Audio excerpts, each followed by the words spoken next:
The auction was on a Friday in October of 1968, on the Braddock Place outside Greenfield, Indiana, and most of the serious buyers had already gone home by 2 in the afternoon, because the serious equipment had all sold by noon, and what remained on the lot was the kind of inventory that experienced bidders walked past on their way to their trucks. The 2 Farmalls were parked at the back of the lot near the fence, which was itself a statement about how the auction company had assessed their value. They had been placed where things go when the organizers want them out of the way of the good equipment. Not hidden, just deprioritized, pushed to the margin where the casual walkers would find them, and the serious buyers would not need to step around them. They had been sitting there since early morning when the lot was opened, and in the 6 hours since, nobody had stopped to look at them for more than a moment. The first was a 1949 Farmall M.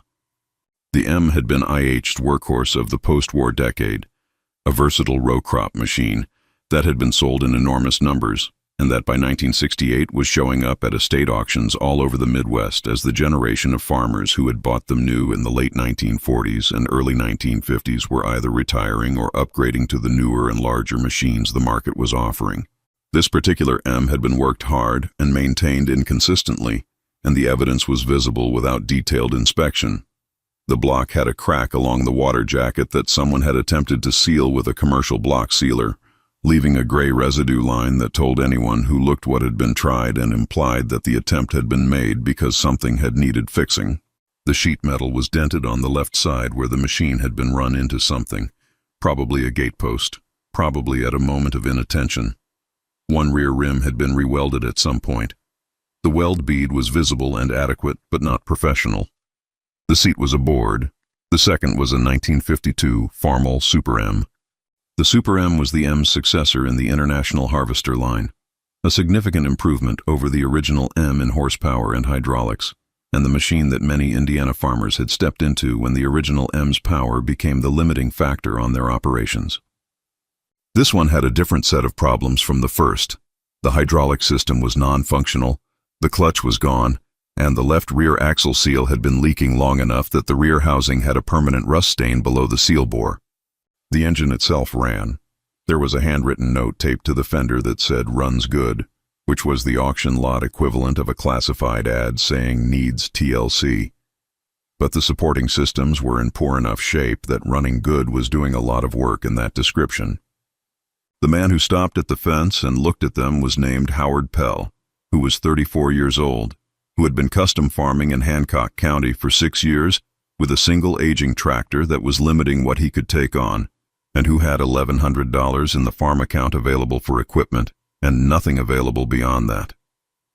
He had walked the Braddock lot that morning looking at the better equipment, which he could not afford. He had watched the 4020 sell for $4,800. He had watched the Farmall 806 go for $3,200. He had watched a late model 966 that he genuinely coveted leave the lot on someone else's trailer at a number he would not have been comfortable with even if the account had held it.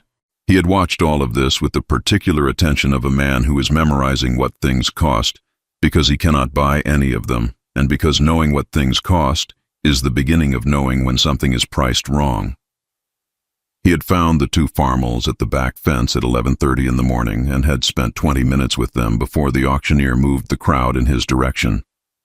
In those 20 minutes he had assessed both machines with the methodical approach he applied to everything mechanical, not quickly, not by impression, but by system.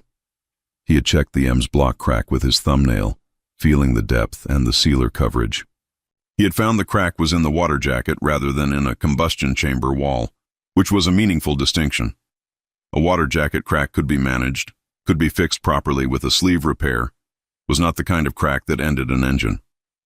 He had pulled the dipstick on the M and found oil that was dark but not metal-filled.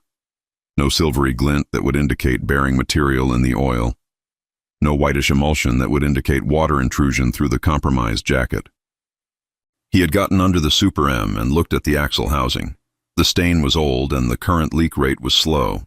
The seal was worn, not blown. He had moved the hydraulic control lever and felt the resistance that told him the pump was seized rather than absent, which was different. A seized pump was a component that needed replacement or rebuild, not a system that had been cannibalized.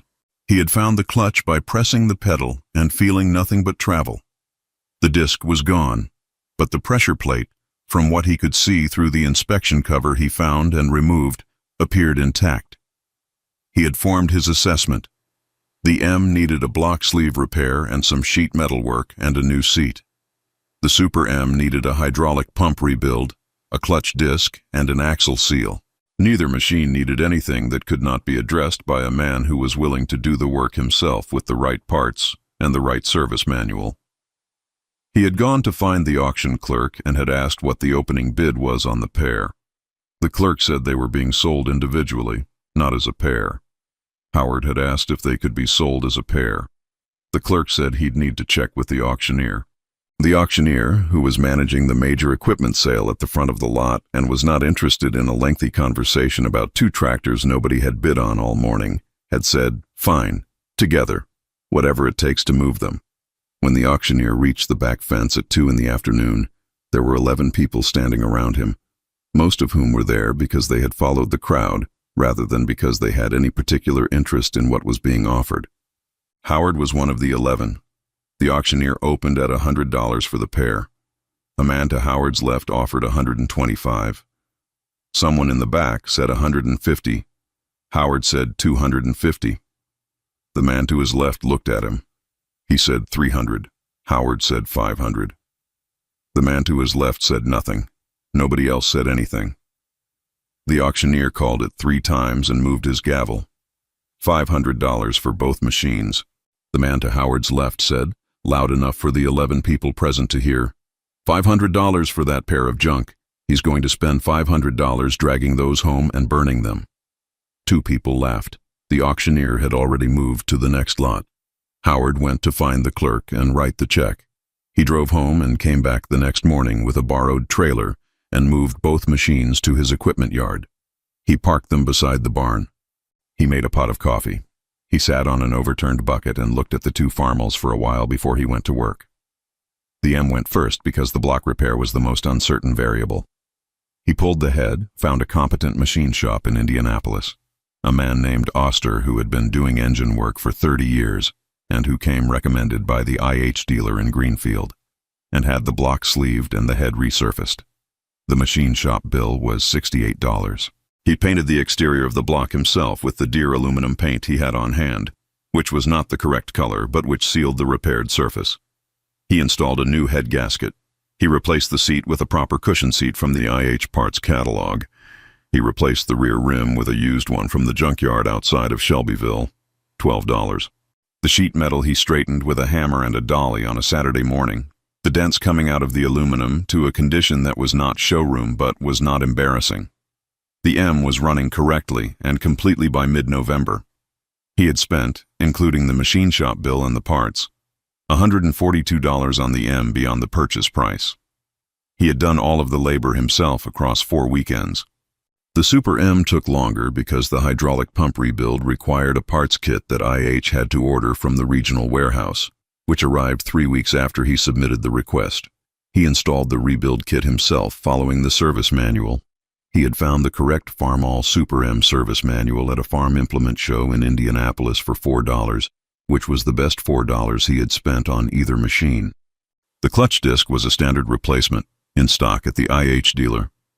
The axle seal was 20 minutes of work once the housing was drained and the axle pulled. The Super M was running by late December. He had spent, including all parts, $108 on the Super M beyond the purchase price. Both machines together had cost him $500 at auction plus $250 in parts, plus $68 in machine shop work, for a total of $818. He had done all of the labor. He had 2 fully functional Farmalls, a 1949 M and a 1952 Super M, for $818. He told this to exactly nobody, because it was his business, and because information about what things cost when you bought them right was information that had a specific value that diminished when it was shared. The custom farming operation he ran changed in the spring of 1969 in ways that were directly attributable to having 2 reliable machines instead of 1. The specific limitation that his single aging tractor had placed on the business was the sequential nature of field operations. With 1 machine, every task waited on the previous task. Planting waited on field preparation. Field preparation waited on whatever job had been scheduled before it. When weather windows opened and closed in the unpredictable way of Indiana springs, a single machine could not take advantage of the full window because the sequence of tasks consumed the available time.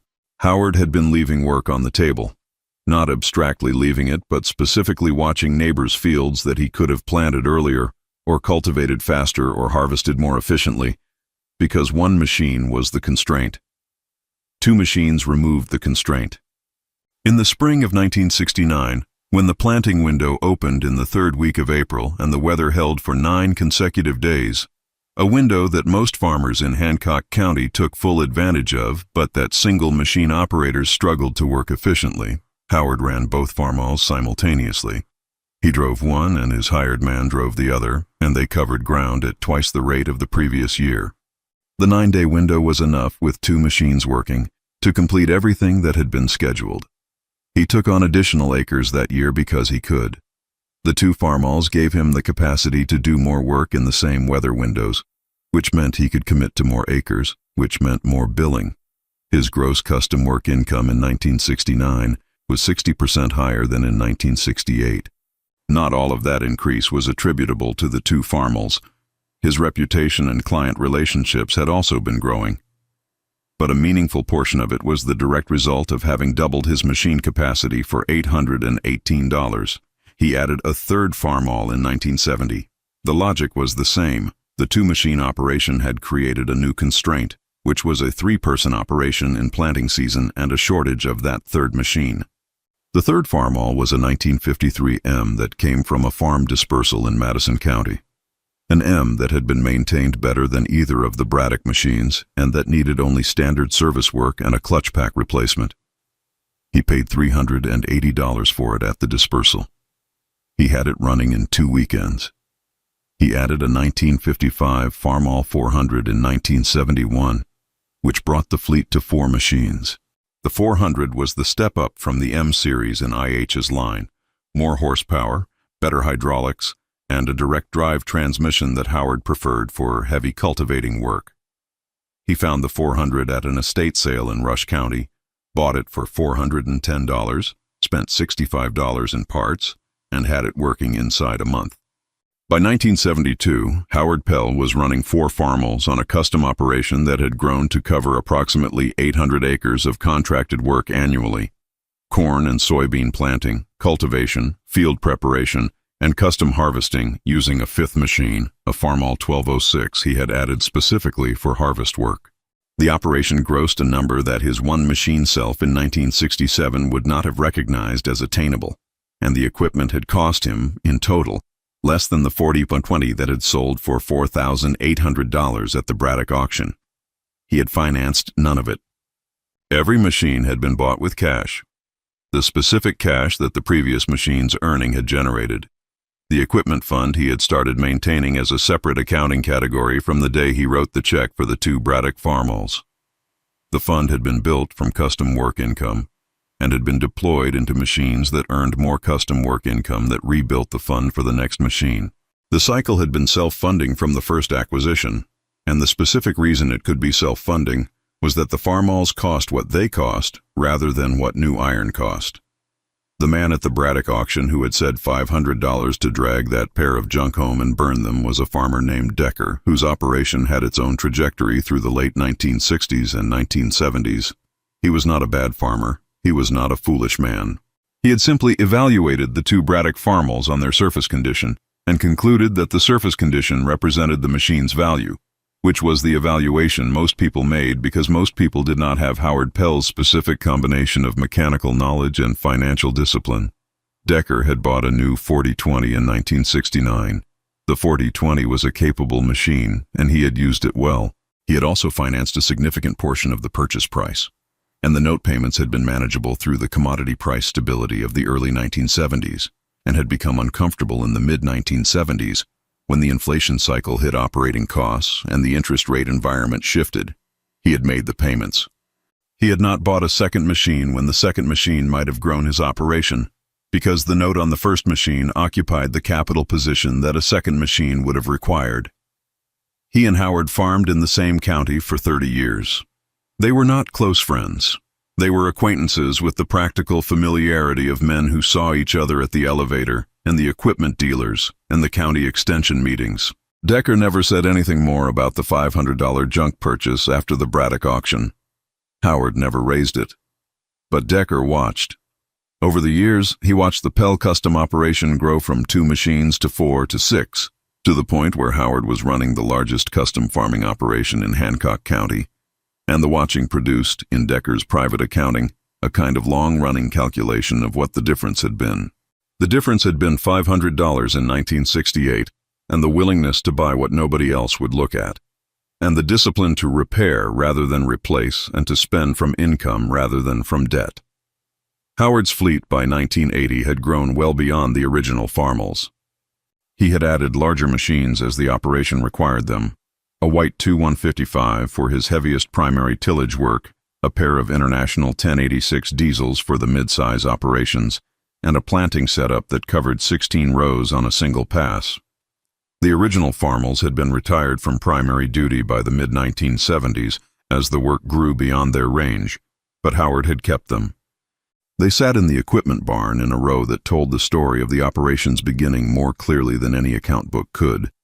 He had kept the 1949 M and the 1952 Super M because he was not sentimental in the ordinary sense, but because he was specific about what had been the cause of what, and the 2 Farmalls at the back of the Braddock lot in October of 1968 were the cause of everything that had followed. He knew this with the precision of a man who had kept records and could trace the chain from the $500 check to the 800-acre operation to the custom farming business that employed 4 men by 1980, and that had capitalized entirely from its own income without a loan instrument on any piece of equipment in the yard.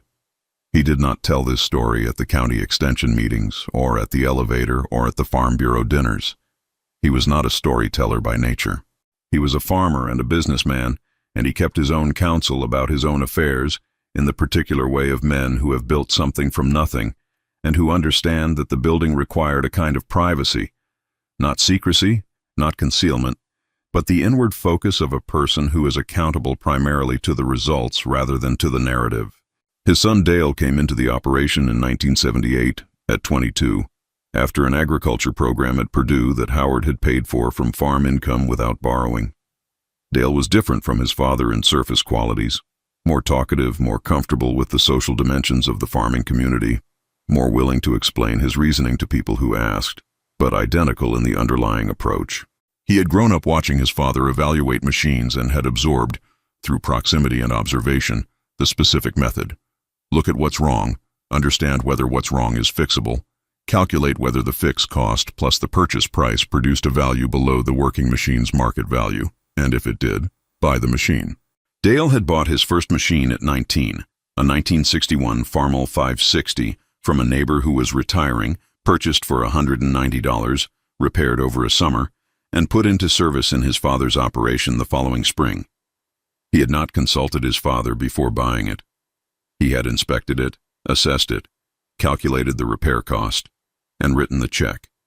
He had told Howard afterward. Howard had gone out to the barn and looked at the 560. He had said, "What did you pay?" Dale had said $190. Howard had looked at the machine for a moment. He had said, "What does it need?" Dale had listed the repairs: head gasket, water pump, 1 rear tire, the PTO engagement mechanism. Howard had said, "What will parts cost?" Dale had said around $60. Howard had said, "And the tire?" Dale had said $35. Howard had done the arithmetic. He had said, "That's $285 for a working 560. Dale had said that was right. Howard had said, "Good." He had gone back inside. That was the whole conversation. There was nothing more that needed to be said because the arithmetic had been spoken, and the arithmetic was right. In the Pell operation, right arithmetic was its own sufficient validation.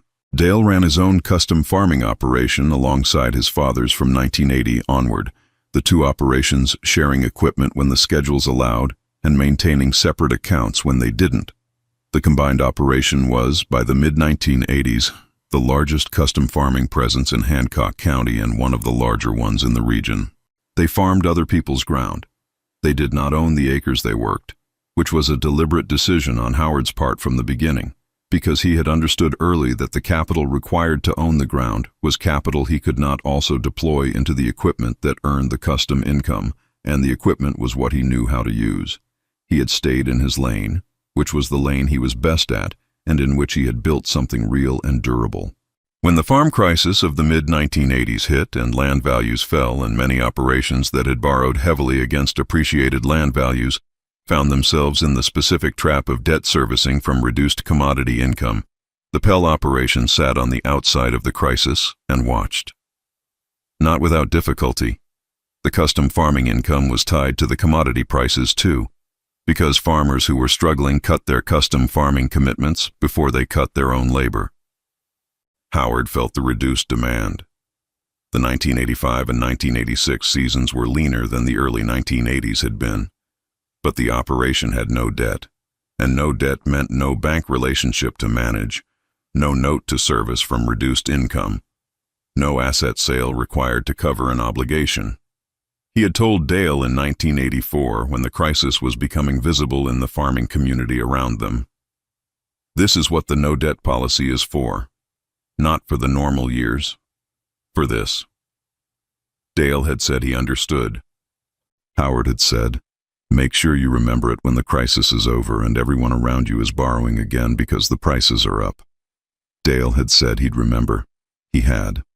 When the recovery came in the late 1980s and the farm economy stabilized and land values began recovering and the equipment dealers were running promotions and the lending environment was favorable and neighboring farmers were adding debt-financed machines, Dale had bought his additional equipment at estate sales and dispersals in cash, the way his father had bought the 1949 M and the 1952 Super M at the Braddock auction in October of 1968.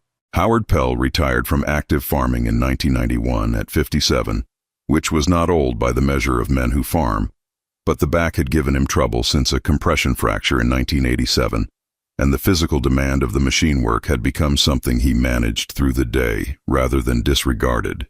He turned the operation over to Dale formally, with documentation his attorney prepared, and stepped back into the advisory capacity that suited his temperament and his health. He kept the two Braddock Farmalls in the barn. Dale had asked about them once, shortly after taking over, whether they should be cleaned up and sold, because a clean 1949 M and a 1952 Super M in working condition had a collector market by the early 1990s and would bring reasonable money. Howard had said no. Dale had not asked again. He understood the no. The two machines sat in the barn in the end spaces, not prominently displayed, not covered with tarps, just parked as machines are parked when they are not in current service but are not being discarded.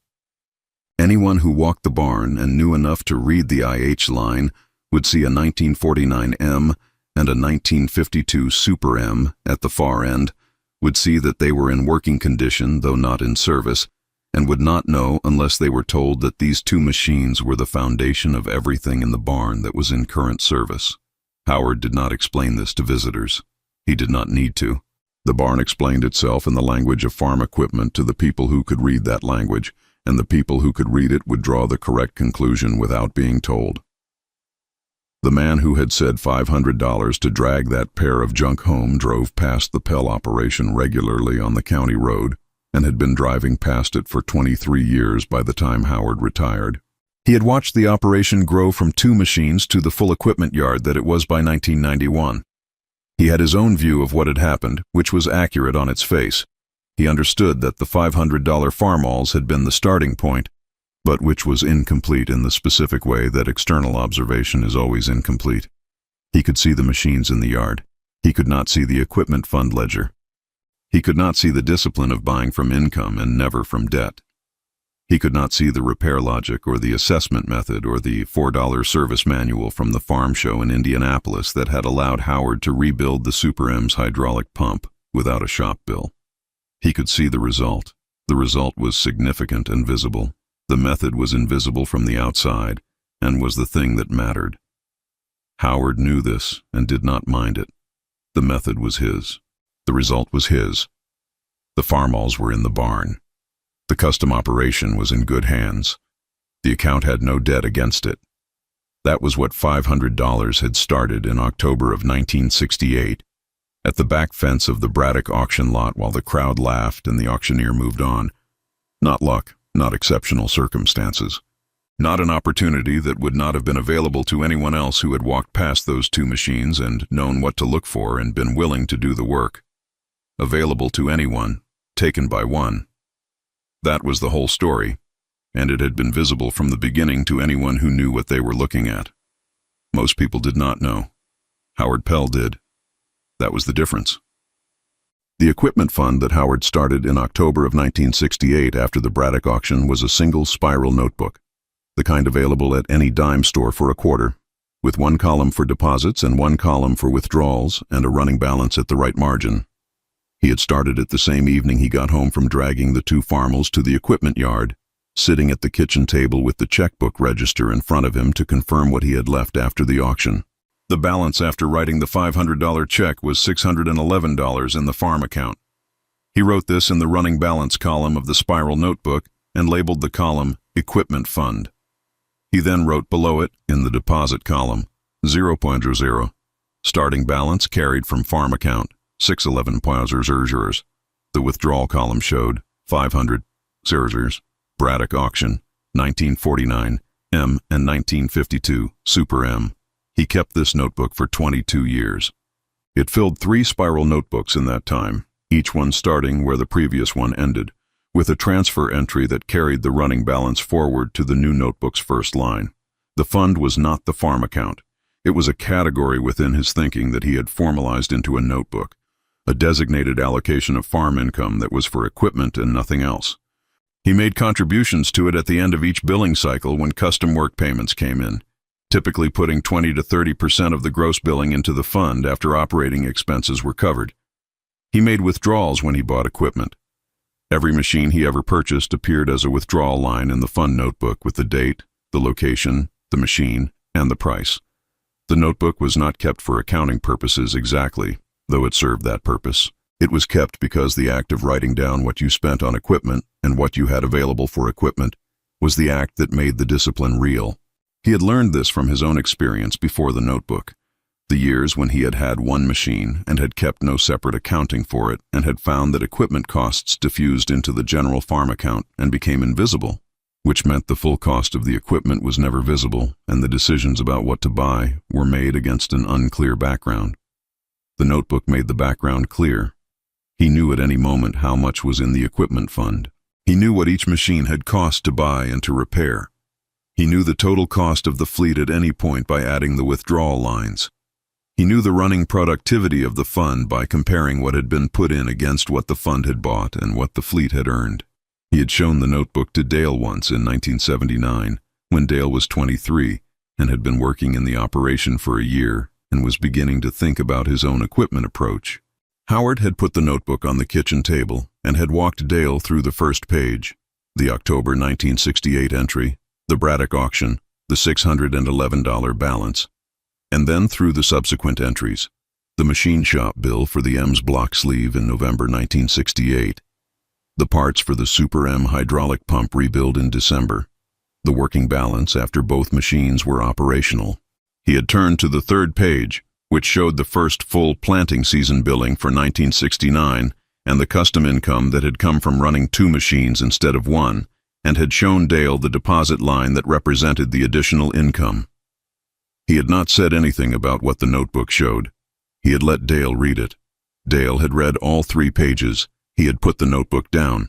He had said, the 2 machines made back their cost in the first season. Howard had said that was right. Dale had said, including parts. Howard had said yes. Dale had looked at the notebook for a moment. He had said, what's the balance now?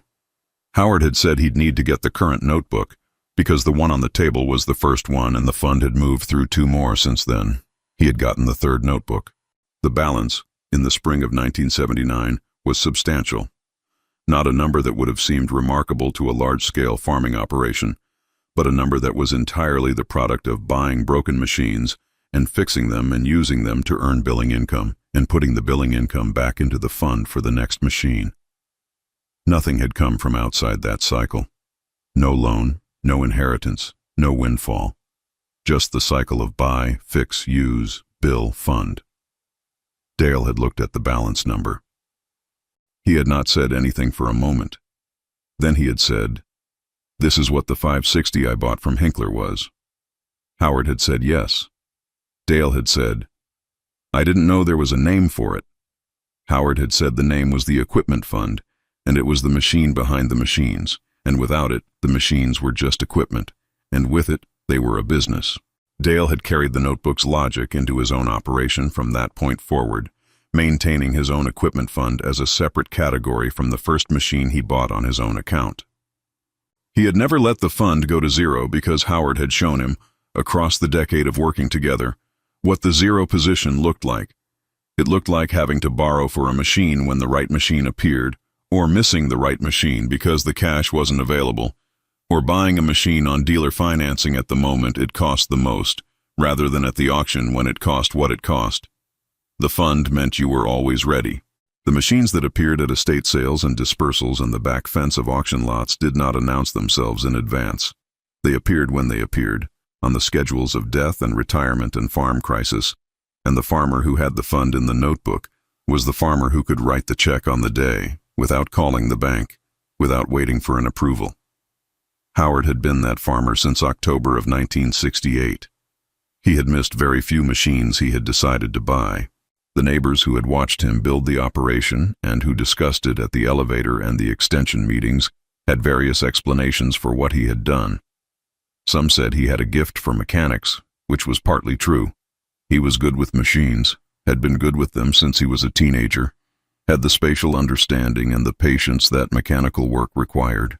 Some said he had been lucky with his machine choices, which was the explanation that most frustrated him when he heard it reported back, because luck was the name people gave to preparation when they didn't want to examine the preparation closely.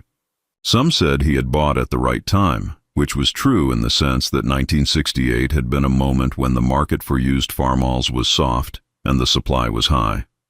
But the same conditions had existed for every farmer in Hancock County, and most of them had not walked to the back fence of the Braddock lot and stopped. The explanation that came closest from the farming community was offered by an extension agent named Pratt, who had known Howard since the early 1970s and who had observed his operation across 20 years with the professional attention of a man whose job required him to understand what made farming operations succeed or fail.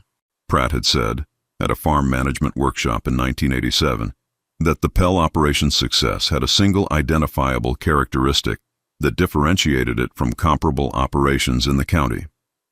Howard Pell had never spent money he hadn't earned on equipment he couldn't fix. Two variables: no borrowed money, no machine he couldn't repair. Pratt had said these two variables together produced a cost structure for equipment that was so far below the market standard for comparable capacity that the competitive advantage it created was essentially permanent. A farmer who borrowed to buy new equipment and paid standard dealer prices had a cost structure that was determined by the manufacturer's pricing and the bank's interest rate. A farmer who bought broken equipment for auction prices and fixed it himself had a cost structure that was determined by his own knowledge and his willingness to use it. The second cost structure was not available to most farmers because most farmers did not have the mechanical knowledge to assess broken equipment correctly, to distinguish the machine with a fixable problem from the machine with an unfixable one, and because most farmers did not want to do the repair work themselves on top of the farming work, which was already demanding. These were real limitations. Howard's willingness and ability to work within them rather than around them was not something he had inherited or stumbled into. It was something he had built from the teenage years when he had first started taking equipment apart and putting it back together, from the discipline of learning what he needed to know before he needed to know it, and from the specific decision in October of 1968 to walk to the back fence and stop. He had stopped because the two Farmalls were there and because he knew what he was looking at. The man who had laughed about dragging junk home had walked past the same machines and had not stopped because he did not know what he was looking at, or had known and decided the work was not worth it, or had known and decided and been wrong. Howard had stopped. He had looked, he had assessed, he had written the check. The rest was the equipment fund notebook, filled across 22 years of entries, the running balance always positive, the withdrawal column always showing machines bought from income rather than from debt. the fleet growing from 2 to 3 to 4 to the full custom operation that had become the largest in Hancock County. The 1949 M was still in the barn. The 1952 Super M was still in the barn. They had been there since November of 1968, when Howard drove them home from the Braddock place on the borrowed trailer, and they would be there as long as Dale ran the operation and as long as the barn stood over them. Not because they were antiques, not because they were rare, because they were the answer to the question of where the operation had started, visible and specific and honest, available to be examined by anyone who walked into the barn and knew enough to look. They had started with 2 broken machines and $500 and the knowledge of how to tell the difference between a machine that was broken and a machine that was done. The difference between those two things, broken and done, was the difference that had mattered. Broken things can be fixed. Howard Pell had known that in October of 1968. He had built a business on it across 22 years. The machines were in the barn. The notebooks were in the filing cabinet. The operation was in Dale's hands. That was what $500 had started. That was what the laughing had missed. Broken and done were not the same thing. They never had been. The repair work on the 2 Braddock Farmalls had taken Howard through November and December of 1968 and into early January of 1969, and the specific character of that work, the evenings in the equipment barn with a halogen work light and the service manuals and the patience that is its own form of intelligence, was something he thought about in the later years of his farming life when he was trying to explain to Dale or to the occasional agricultural journalist who found their way to the Pell operation what had happened and why. The block sleeve repair on the 1949 M was the place he always started when he explained, because it was the decision that had required the most specific knowledge and the most calculated risk. A cracked engine block is the kind of damage that most buyers at an auction treat as terminal, as the visible evidence of a machine that has been run past its limits and that will continue to fail. This treatment is correct in many cases. It is not correct in all cases, and the distinction between the cases where it is correct and the cases where it is not is a specific technical judgment that requires knowing something about diesel engine failures that general farming knowledge does not provide. What Howard knew from years of working on IH engines before the Braddock auction was that the location of a crack mattered more than the existence of a crack. A crack in a combustion chamber wall, the section of the block that contained the fuel-air mixture during the compression and power strokes, was fatal to the engine because the pressures involved in diesel combustion exceeded anything that could be managed with repair. A crack in the water jacket, the passages that carried coolant around the combustion chambers, was different. The pressure in the water jacket was the pressure of the cooling system, which was a fraction of the combustion pressure. A water jacket crack could leak coolant, could allow air into the system, could cause overheating if left unaddressed, but it was not a crack in a system where the pressures made repair impossible. The 1949 M's crack was in the water jacket. Howard had known this when he assessed the machine at the Braddock lot.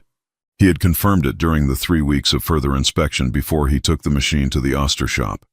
He had told Oster where the crack was and what he wanted done, and Oster had confirmed the assessment on his own inspection and had done the sleeve repair that sealed the jacket properly.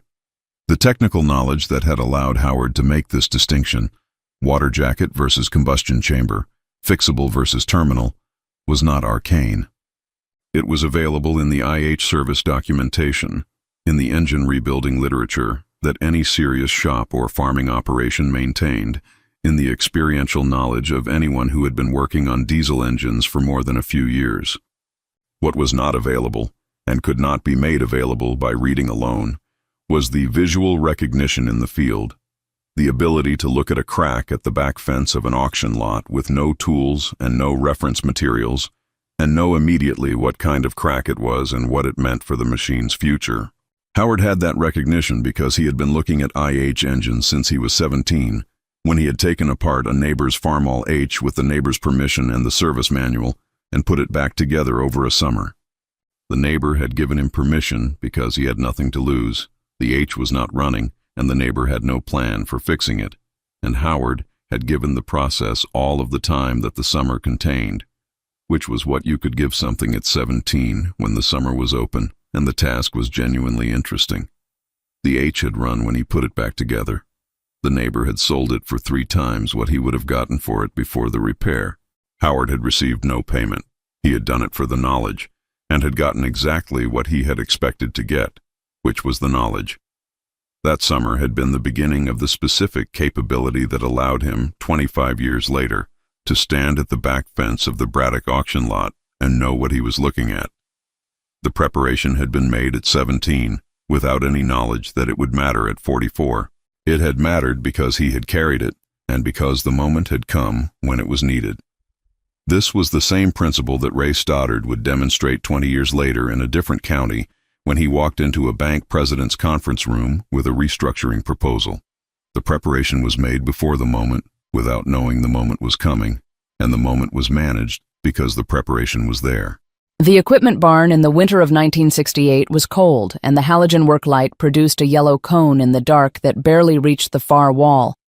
And Howard worked in that light for 3 and 4 hours at a time on the evenings after the regular farm work was done, the service manual open on a stand he had built from scrap lumber because he needed both hands free, and the manual needed to be at a readable angle, and the parts organized on a piece of plywood laid across 2 sawhorses because organization was efficiency, and efficiency was time. He had developed the organization system from the same principle the equipment fund notebook was built on. The system made the work visible and legible, which made errors findable before they became problems.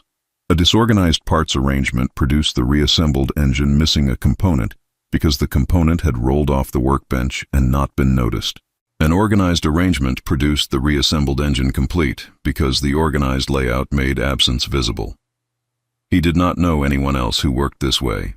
He had arrived at the organization system the same way he had arrived at the equipment fund notebook, from his own experience of what happened when the system was absent, which was that small errors accumulated into larger failures, which was more expensive in time and money than the system itself. The Super M's hydraulic pump rebuild was where the service manual had mattered most. The rebuild procedure for the IH hydraulic pump in the Super M series was specific and sequential. The components had to be removed in a particular order because the internal geometry of the pump housing made some components inaccessible until others were removed, and reassembly had to follow the reverse sequence with specific torque specifications that varied by fastener location. A farmer who tried to rebuild the pump without the manual and without the correct torque specifications would produce a pump that held pressure initially and failed under sustained load, because the incorrect torque would allow internal distortion under pressure that the correct torque prevented. Howard had the manual because he had spent $4 on it at the farm show in Indianapolis. The $4 had been the best $4 in the equipment fund, not because of the specific content of the manual. He had seen enough hydraulic pump procedures to know the general approach, but because the specific torque specifications for the specific pump in the specific machine were in that manual and were not available from memory or from general mechanical knowledge. The $4 had bought the specificity that general knowledge could not supply. He had torqued every fastener to spec. He had reassembled the pump in the correct sequence. He had installed it in the Super M and pressured the system and found no leaks.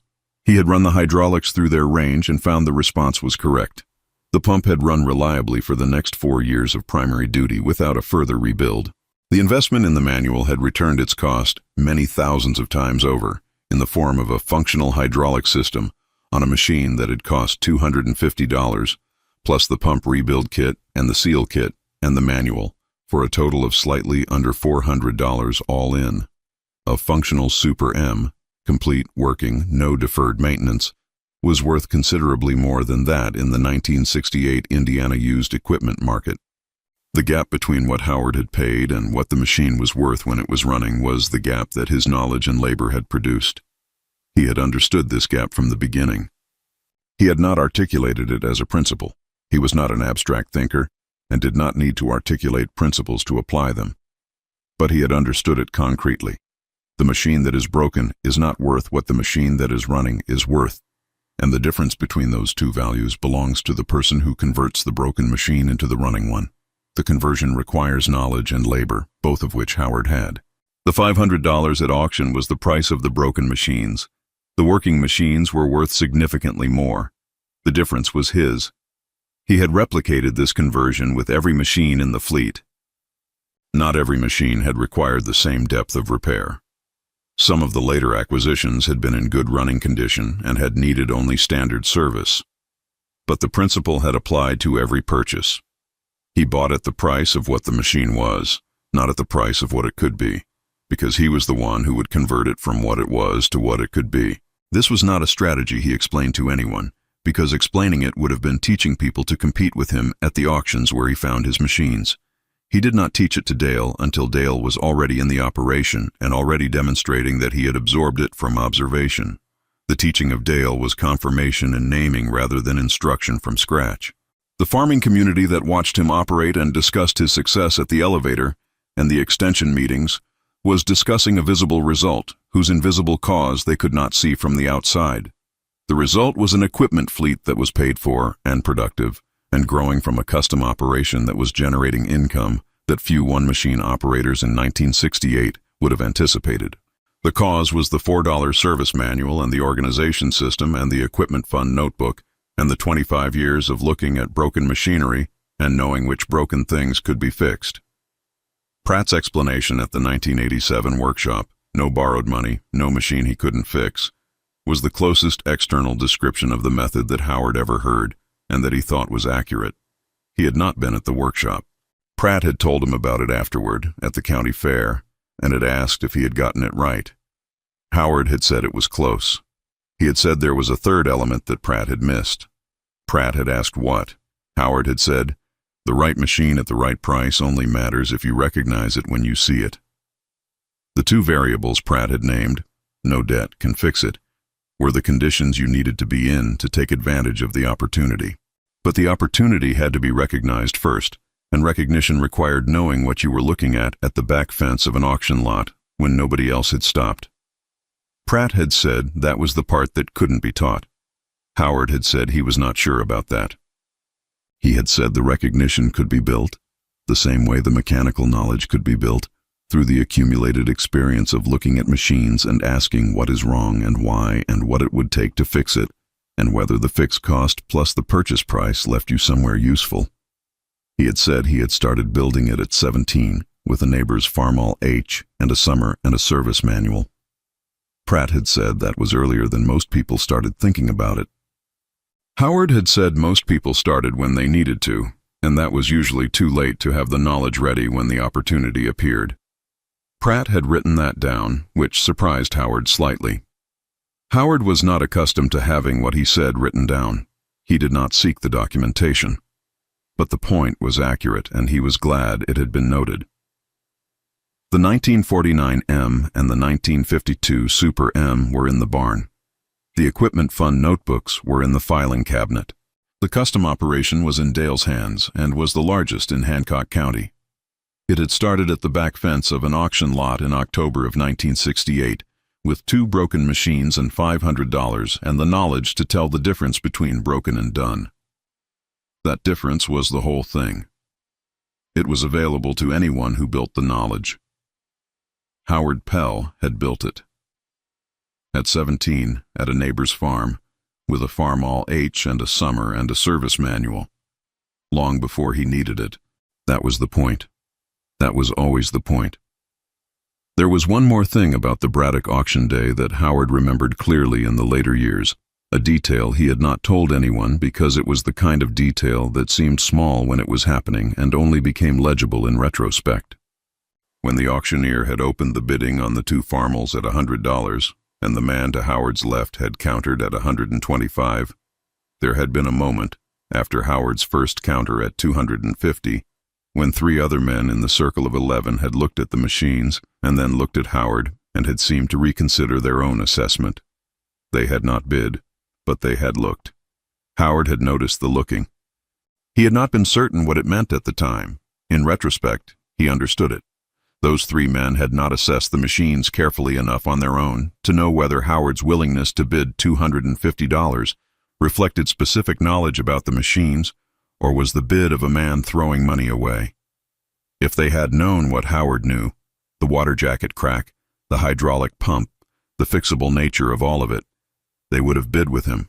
They had not known, and so they had not bid, and the uncertainty had translated into silence while Howard bid $500 and took both machines. The information asymmetry had been his advantage. He knew more than the other 10 people at the back fence. He had spent 20 minutes with the machines that morning while others had walked past. He had formed specific conclusions that the others had not formed because they had not done the 20 minutes.